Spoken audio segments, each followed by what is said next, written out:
요즘은 스마트폰이 결제와 인증수단으로 변화하면서 각종 개인정보가 저장되어 있어 피싱 범죄 표적이 되면서 피해가 늘고 있는데요. 얼마 전 이모 씨의 경우 핸드폰에 등록되지 않은 사람으로 카톡 프로필과 똑같은 딸 이름으로 메시지를 받아 원격 앱 설치되면서 통장에 있던 돈을 모두 송금되어 버렸던 사건이 있었습니다. 저희 엄마도 카톡 받고 신용카드 사진 찍어 보내고 생각하니 이상해서 연락이 왔더라고요.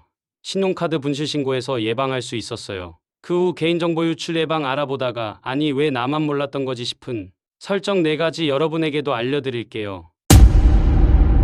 첫 번째, 단톡방 초대 거절. 카카오톡 그룹 채팅 초대에 대한 설정 방법과 그 중요성에 대해 이야기해 보려 합니다. 우리는 종종 친구나 동료들과 정보를 공유하고 소통하기 위해 카카오톡 단톡방을 만들어 이용하는데요. 그러나 때때로 우리는 알지 못하는 사람에게서 받는 그룹 채팅 초대로 인해 불편함을 겪기도 합니다. 특히 주식 관련 정보나 스팸 메시지를 보내는 단체 채팅방에 초대되는 경우 자꾸 알림이 울리며 스마트폰 사용에 방해가 됩니다. 이런 상황에서는 일일이 단체 채팅방에서 나오기를 선택해야 하기 때문에 이 과정이 귀찮고 시간 소모적인 일임에는 분명합니다. 하지만 카카오톡에서는 최근 업데이트 기능 중 그룹 채팅방 참여 설정 기능을 제공하고 있습니다. 이 기능을 설정하면 저장되어 있지 않은 전화번호를 가진 사람이나 모르는 사람이 그룹 채팅방에 초대했을 때 참여 여부를 선택할 수 있게 됩니다. 설정 방법은 다음과 같습니다. 먼저 카카오톡 화면에서 설정 톱니바퀴 아이콘을 클릭한 후 설정 메뉴로 들어갑니다. 그 다음 채팅 메뉴를 선택하여 그룹 채팅방 참여 설정 메뉴로 들어가면 됩니다. 이 기능을 활성화하면 친구 목록에 없는 사람이 당신을 그룹 채팅방에 초대했을 때 메시지를 읽기 전에 해당 채팅방의 정보를 확인하고 대화 참여 여부를 선택할 수 있게 됩니다. 이로써 불필요한 알림으로부터 자유로워질 수 있습니다. 물론 카카오톡에서 추가적으로 기능을 업데이트해 주었으면 하는 것도 있습니다. 예를 들어 친구와 함께 만드는 단톡방에서도 수락 거부 기능이 도입되었으면 하는 바람이 있습니다.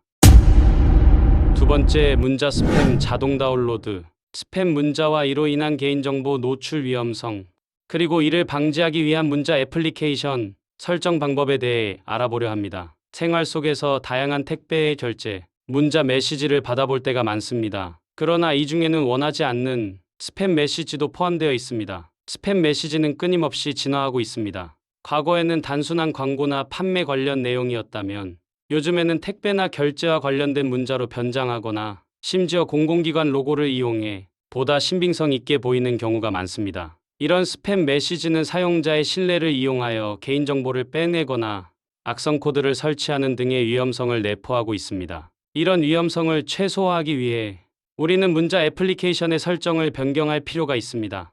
특히 스팸 문자에 첨부된 링크나 파일이 자동으로 다운로드되지 않도록 설정하는 것이 중요합니다. 설정 방법은 다음과 같습니다.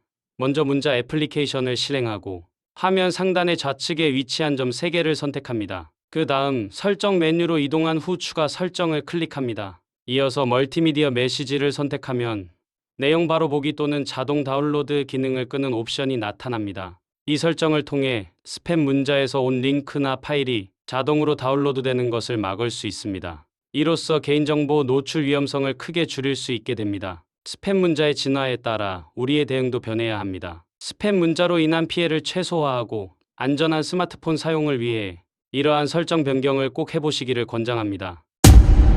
세 번째, 사진 동영상 위치 정보 끄기. 하루에도 몇 번씩 내가 찍은 사진은 SNS 업로드해서 공유하는데 그거 아세요?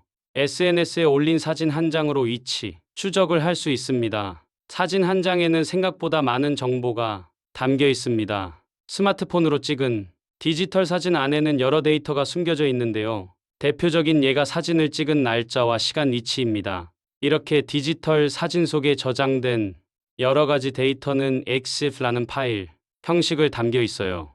메타데이터라는 파일이 사진을 찍을 때 함께 생성돼서 사진의 부가적인 정보를 디지털 형태로 저장해 주는 겁니다. 그런데 중요한 건 여기에 사진을 찍은 날짜와 시간 위치 정보도 담겨 있다는 거예요. 그래서 사진의 위치 값은 지도상에서 불러온 대략적인 위치 수준이 아니라 번지수까지 매우 정확한 주소가 확인할 수 있어요. 다시 말하자면 이 정보를 조합하면 내가 언제 어디에서 뭐 하고 있었는지 사진에 담긴 데이터만으로도 알 수 있다는 거죠. 문제는 내가 찍은 사진을 인터넷에서 올렸을 때 이 데이터도 함께 업로드 된다는 점입니다.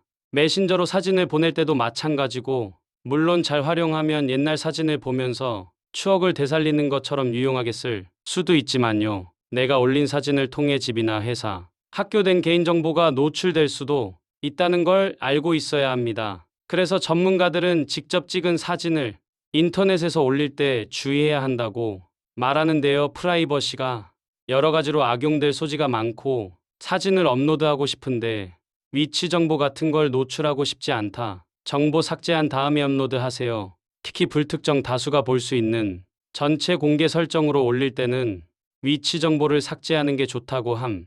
먼저 이미 촬영한 사진의 위치 정보 삭제하는 방법을 알려드릴게요. 갤러리에서 원하는 사진 선택합니다. 우측 상단 점 3개 클릭 상세 정보로 들어갑니다. 그리고 우측 상단 편집 선택하면 주소 옆에 빨간색 마이너스 눌러주시면 삭제됩니다. 그런데 솔직히 일일이 이렇게 하는 거 귀찮아요. 제일 편한 방법은요, 위치 태그 끄기인데요. 알려드릴게요. 카메라 어플 실행, 톱니바퀴 설정, 아래로 내리면 위치 태그 비활성화해 주시면 됩니다. 잘 사용하면 편리하지만 나도 모르게 유출되는 일은 없도록 합시다. 네 번째, 보안 와이파이. 핸드폰 데이터 요금 많이 나올까봐 공공장소 가시면 와이파이 켜시는 분들 많으시죠. 그런데 공공장소에서 여러 사람들이 접속할 수 있는 그 와이파이가 사실 보안 면에서는 좀 취약합니다. 이때 은행 어플 접속하거나 네이버 등 로그인 시 아이디 패스워드가 아주 간단한 프로그램만으로 해킹될 수 있기 때문에 공공장소나 카페 와이파이를 사용 시 꼭 은행이나 로그인을 해야 한다고 보안 와이파이 설정하시는 걸 추천드려요. 속도는 조금 느려질 수 있어요. 설정 방법을 알려줄게요. 설정을 클릭해 주세요. 보안 및 개인정보 보호 선택, 아래로 내려가서 보안 와이파이 선택해 주세요. 초기 세팅일 때 계속하기 선택, 위치 허용하면 준비는 끝났습니다.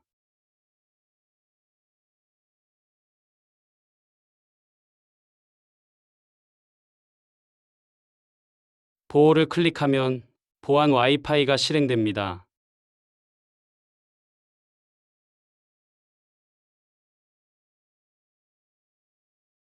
영상 화면 캡처해 두셨다가 공공 와이파이 접속해서 은행 어플 이용할 때 사용해 보세요.